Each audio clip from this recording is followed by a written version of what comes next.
It was an unnaturally quiet night, the kind of stillness that masks lurking terrors waiting to emerge. I had just begun my shift as the solitary night attendant at Blackwater Inn, an ancient establishment whose crumbling facade whispered of bygone glories and forgotten sorrows. Outside, a relentless storm battered the empty streets, while inside, the soft hum of old machinery and the rhythmic drip of rain provided a deceptive lullaby. My routine began as usual, scanning grainy security footage, checking on the sparse remaining guests, and refilling a lukewarm pot of coffee. But as midnight neared, a voice, soft, deliberate, and edged with something unworldly, cut through the silence. "Is anyone there? I need assistance," the voice murmured from behind the gleaming reception counter. My pulse quickened as I stepped out of the staff room into the dim lobby. There, behind a protective barrier of glass, stood a man shrouded in shadow.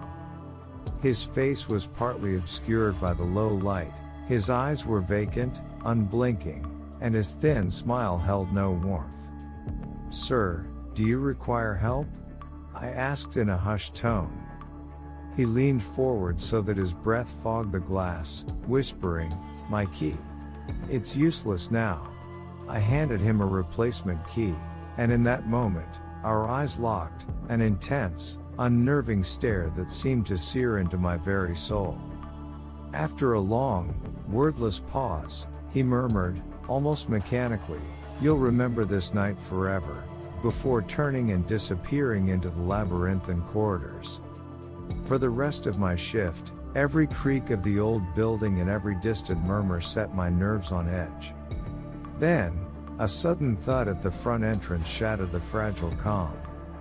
The door I was sure had been locked now swung open, revealing a ghostly corridor bathed in an eerie, half-light glow.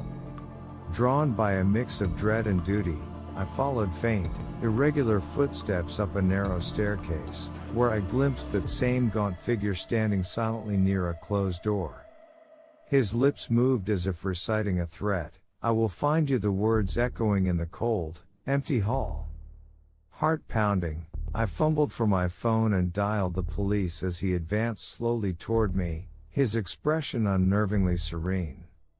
I barely escaped to the safety of the lobby, slamming the door behind me as the distant sound of his measured steps faded into the darkness.